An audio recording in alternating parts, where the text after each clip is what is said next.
you want this, I'll give you that. But it's counterfeit. It's not real.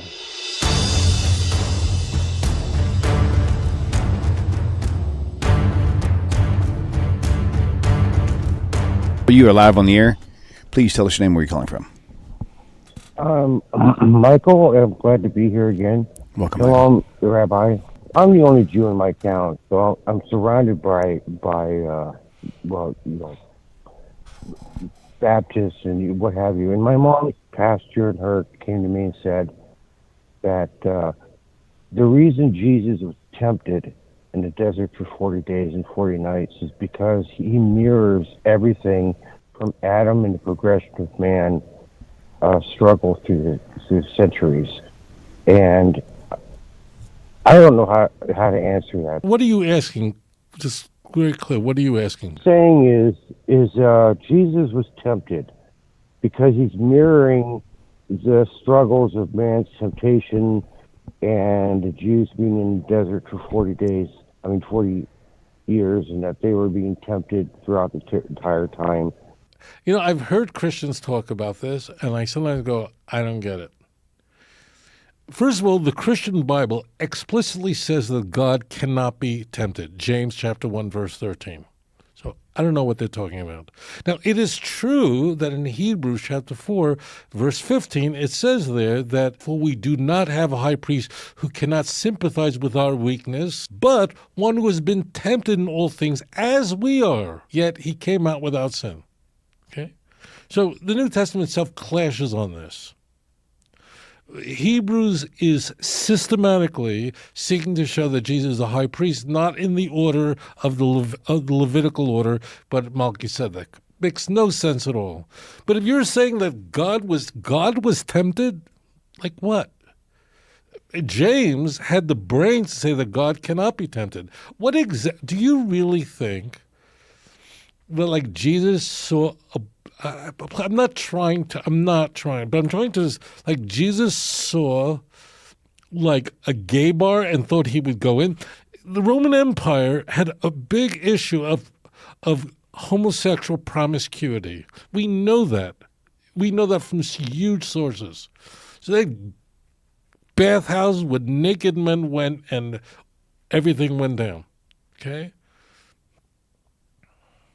Tacitus, the most important historian of the Roman Empire, in his not well-known book called Germania, laments about how homosexuality was rampant in the empire among the elites, and lamented that, in fact, the Germanic tribes that would eventually take down the empire, they were hardworking men who were heterosexual. So now, no matter what your view is or who you voted for, it's clear that the Torah forbids that kind of a relationship, right? So you're saying that Jesus was really tempted to go into a bathhouse with naked men were there and all kinds of homosexual relationships are going on there? Really? You don't believe that? You don't believe that? It doesn't even make sense. If Jesus is God, how is he righteous? Like, really? Like, God just needed to eat something? It doesn't make sense. What is very attractive to the part of us that loves Jesus, because Jesus is who you will never be. This is where the scam comes in. Why does this work then? Because people are not looking at James 1:13. They're not looking at Hebrews 4:15. That's where that comes from. People feel broken, worthless, dirty, and sinful, and feel like, I'll never make it. I'll never be able to stand in front of God. He's up there. I'm down here. This is so Gnostic. This is so Marcionite. The whole deal is God cannot be tempted. It doesn't make sense. What was he tempted? Like what? Now, why does Hebrews say that? Because Hebrews is an early book. It's written, the book of Hebrews was written about the year 64. That means it's older than the Gospels. So the Christology was not highly developed yet. You didn't have the prologue of John yet, you know? So that's why you find these things in the book of Hebrews. What do you mean God was tempted? What does that mean? That's why Jesus' temptation in the wilderness is found in the Synoptic Gospels, but where won't you find it? I'm testing you. Think about it, guys. You, my beautiful viewers. If what I'm saying makes sense of the Jesus' temptation in the wilderness is point to a relic of an older, lower Christology, where would you expect to find it? Where would it be absent from? Use your brains. You've been studying with me for a while now, no? You would say, wait, I don't have to look that up. I should find the temptation in the wilderness in the Synoptic Gospels, earlier texts, or Hebrews, which even predates Mark, and I probably will not find it in the book of John, where we have our highest Christology. You see how it all works? This is a mess.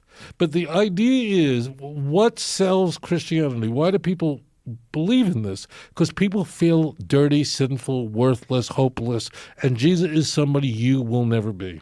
And he'll save you from hell, which you are pretty sure you're going to. And people are terrified of dying. People are terrified of dying. You know, people are so frightened of death because, like, we're the only creature that knows we're going to die. Almost no animal in the world besides us know that death is waiting for us, right? This is so traumatic that psychologists say that a person cannot even contemplate his own death for more than a few seconds. It's too traumatic. People can contemplate and plan their wills, plan all sorts of things, but can't think about their actual death for more than a few seconds. For most people, it's just they have to stop and change. Why? It's too much. And therefore, I need to know that I've got a ticket to heaven. And Jesus is like a really good guy, and he was tempted too, but he did what I could never do. He resisted all temptations. And if I put my trust in, that's where it comes from. It's sweet Jesus, but it's a false ticket. It means you've got something that says you got a ticket to go to heaven, but you know what happens when you come after 120 and you show it, is I got my ticket. It's a false ticket. It's a counterfeit. How horrible would you feel if you had someone gave you a ticket to a great concert or show, you had front row seats, and then you're waiting in line and you get there and then they look at the barcode, they say this is a counterfeit. That's what Christianity is. So that's what we're saying. Christianity is promising everything. Whatever you want this, I'll give you. But it's counterfeit. It's not real. Trust only in the God of Israel. Nothing remotely resembling any of this in Tanakh. You could do it. Hashem says, turn back to me. I will forgive you. Hashem is completely accessible. Stay away from filthy, dualistic religions. Thank you for your question.